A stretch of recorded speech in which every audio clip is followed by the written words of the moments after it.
জীবনের অর্থ কি? আপনার জন্ম হয়েছিল বস্ত্রহীনতার মধ্যে দিয়ে এবং আপনার মৃত্যু হবে বস্ত্রহীনতার মধ্যে দিয়ে। আপনি পৃথিবীতে এসেছিলেন অত্যন্ত দুর্বল হয়ে। এত দুর্বল ছিলেন যে মার সাহায্য ছাড়া খাবারটুকু মুখে নিতে পারতেন না।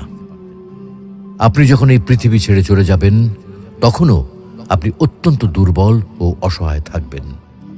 তখন আপনার কাফনের কাপড়টুকু আপনি নিজে পরতে পারবেন না, আরেকজন আপনাকে তা পরিয়ে দেবে। যখন আপনি এই পৃথিবীতে এসেছিলেন তখন আপনার অর্থ সম্পদ কিছুই ছিল না। যখন আপনি এই পৃথিবী ছেড়ে চলে যাবেন তখনও আপনার অর্থ সম্পদ কিছুই থাকবে না। আপনাকে প্রথম গোসল যেমন অন্য কেউ দিয়েছিল, তেমনি আপনার শেষ গোসলও অন্য কেউ দেবে। আপনি যেমন পৃথিবীতে একা এসেছিলেন, ঠিক তেমনিভাবে আপনাকে পৃথিবী থেকে একাই চলে যেতে হবে। আপনার সঙ্গে আপনার প্রিয়জন কেউ যাবে না। এটাই জীবন। হ্যাঁ, এটাই তো জীবন। তাহলে কেন এত মারামারি, এত সংঘাত, এত হানাহানি? কেন এত বিদ্বেষ? কেন এত হিংসা? কেন এত বেইমানি? তাই সকলের প্রতি দয়াশীল হন, সকলকে আপন করে নিন এই ক্ষণিকের যাত্রায়। জীবন খুবই সংক্ষিপ্ত, সুতরাং জীবনকে মহৎ কাজে উৎসর্গ করুন।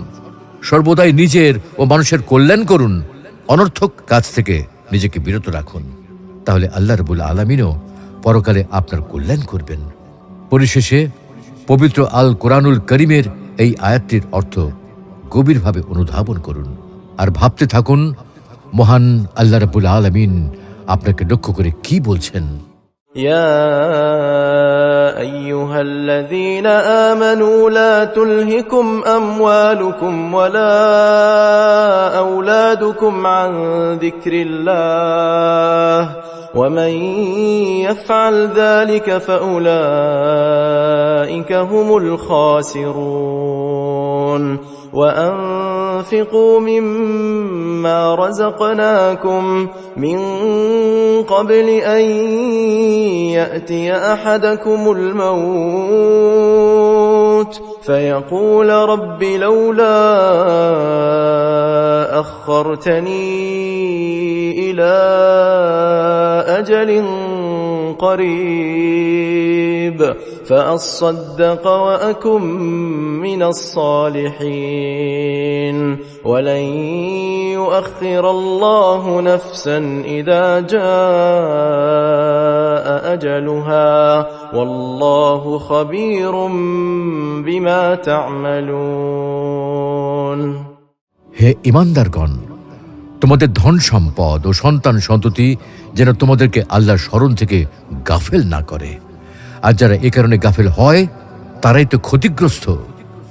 আমি তোমাদেরকে যে রিজিক দিয়েছি তা থেকে মৃত্যু আসার পূর্বেই ব্যয় করো, অন্যথায় সে বলবে, হে আমার পালনকর্তা, আমাকে আরো কিছুকাল অবকাশ দিলেন না কেন? তাহলে আমি সাদকা করতাম এবং সৎকর্মীদের অন্তর্ভুক্ত হতাম। প্রত্যেক ব্যক্তির নির্ধারিত সময় অর্থাৎ মৃত্যু যখন উপস্থিত হবে তখন আল্লাহ কাউকে সামান্যতম অবকাশ দেবেন না। তোমরা যা করো আল্লাহ সে বিষয়ে খবর রাখেন।